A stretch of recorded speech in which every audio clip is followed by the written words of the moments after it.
Hey, what is packing with you, YouTube? KHTV back with another video. Shout out to the whole PAG. Tune in to MTC Moving the Chains with me, with B-Mac and KHTV. We will be coming to y'all with another episode of that. Right now I'm on my way to an Angels game. I think they playing against the Pittsburgh Pirates today. So yeah. But yeah, here, if you're new to this channel, this is the channel where we talk about the greatest football team in sports history, the mighty, mighty Green Bay Packers. And we have training camp coming up this week. Yeah, we'll get into all of that on Moving the Chains with B-Mac and KHTV. We're going to talk about training camp. I just want to do this quick video since I haven't done one of these type of videos in a minute. Let's get some sunshine in here right quick. I haven't done one of these videos in a minute, man. So yeah, a lot of battles, a lot of training camp battles that, you know, we got to look at, especially on the offensive line with Yosh Nijman and Zach Tom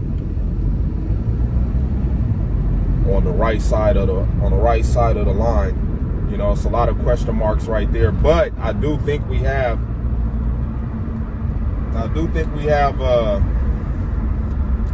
enough depth at that on the offensive line to where I think we'll be okay. Let me close that.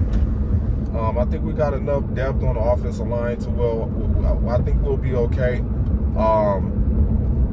Recent report with David Bakhtiari, you know, he's heavily invested in this season. Of course, we know why you are. You don't want your trade value to drop. So, you know, that $40 million that you are scheduled to make next season, whether the Green Bay Packers keep you, trade you, or cut you, yeah, you want this offensive line to play to the best of its ability, because if they do that, you know, and the team is successful, then that makes Bakhtiari that much more valuable going into the offseason the next year.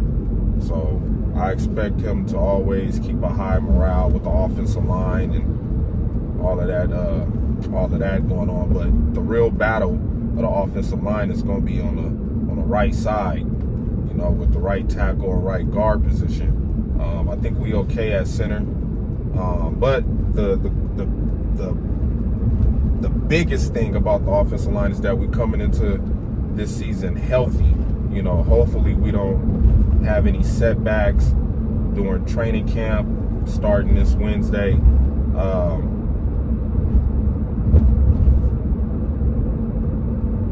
You know, we definitely don't want that, see anything like that. So it's going to be real interesting to see how Matt LaFleur is going to do this training camp this year, knowing that a lot of changes have been made during the offseason and during free agency and in the draft. So maybe he revved things up a little bit more than how he did last year. I do know we have a joint practice with the Patriots. I know we have a joint practice with the Patriots, and then during preseason, we have joint practices with a couple of teams that we facing off against. So, you know, the battles are going to be at an all-time high, especially on the defensive line. Guys going to be fighting to fight for time to get on the field. You know, you got JJ on the other side. He's going to be battling. So, you know, it's a lot of good things with the defensive line having camp battles, and then also, the position for the third running back. Who's going to get that third running back spot?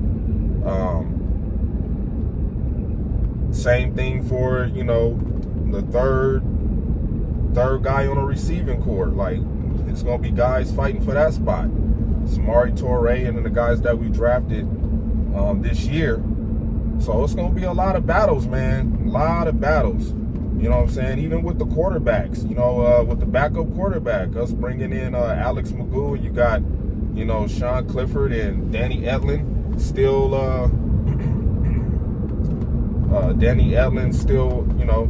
trying to get that number 2 by bringing in Alex McGough. USFL MVP, USFL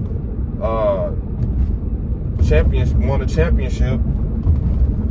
So that's gonna be an interesting camp battle that we have to pay attention to. Especially with a guy like Alex McGough and his skill set at the quarterback position. He ain't nobody to slouch at. So I'm expecting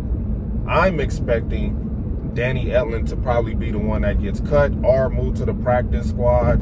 But really at this point in time, do the Packers really need Danny Etling? I don't think they do.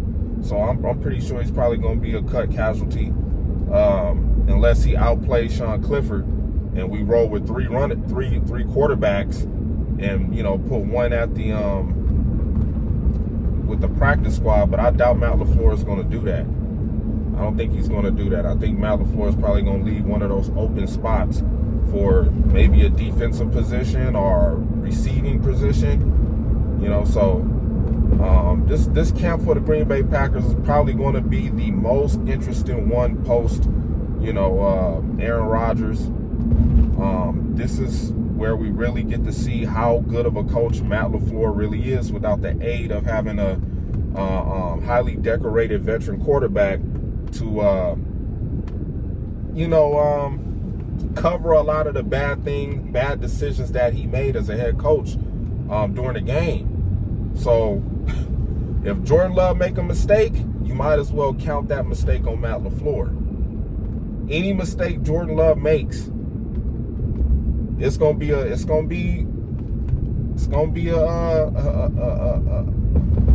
accountability thing for Matt LaFleur.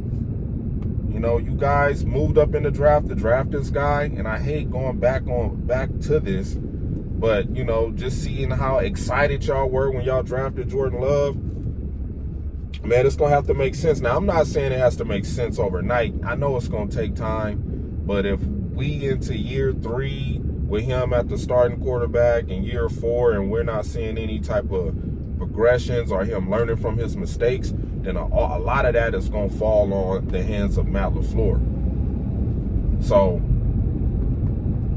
there is a slight chance that Matt LaFleur could cost him his own job if Jordan Love is not living up to the expectations that you guys drafted him at. You drafted him in the first round, so he's going to have to come out and be first round talent, man. Y'all going to have to coach him up to be first round talent. So I think Jordan Love's, how well he plays will determine how long Matt LaFleur stay as a coach with the Green Bay Packers. That's how I'm looking at it. In my own opinion, that's how I'm looking at it. You are tied to that first round pick. You're not tied to Aaron Rodgers. You're not tied to Aaron Rodgers. I mean, yeah, you were part of the last days of his career with Green Bay, which isn't much, but you were successful. You were highly successful. And now trying to mimic that success with a new quarterback that hasn't reached the type of skill level and talent that Aaron Rodgers has, yeah, that's gonna be a telltale sign on Matt LaFleur's career. You know what I mean? So and the Green Bay Packers organization, because they believed in, you know, the Matt LaFleur. Am I early? Slightly.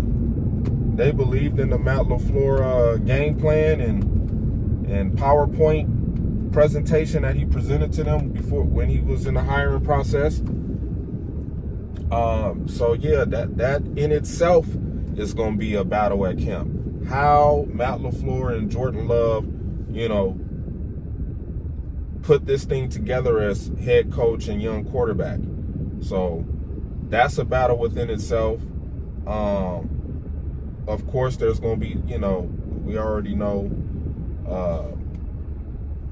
all these battles that, you know, the camp is going to have to present and see who's the top guy at each position to be the leading role member on the 53-man roster and starting 11 squad. And not only that, special teams. Yes, special teams. We brought in a long snapper from the Rams who won a championship with Sean McVay. So hopefully that issue is now covered up. And we also have, you know, a position battle with guys that are trying to make the team. I mean, that's how the Green Bay Packers operate. If you make special teams, then there's a potential chance of you know what I'm saying, having a chance to play some snaps on the football field, whether it be offense or defense. So, you know, yeah, we here, man, about to enjoy this game.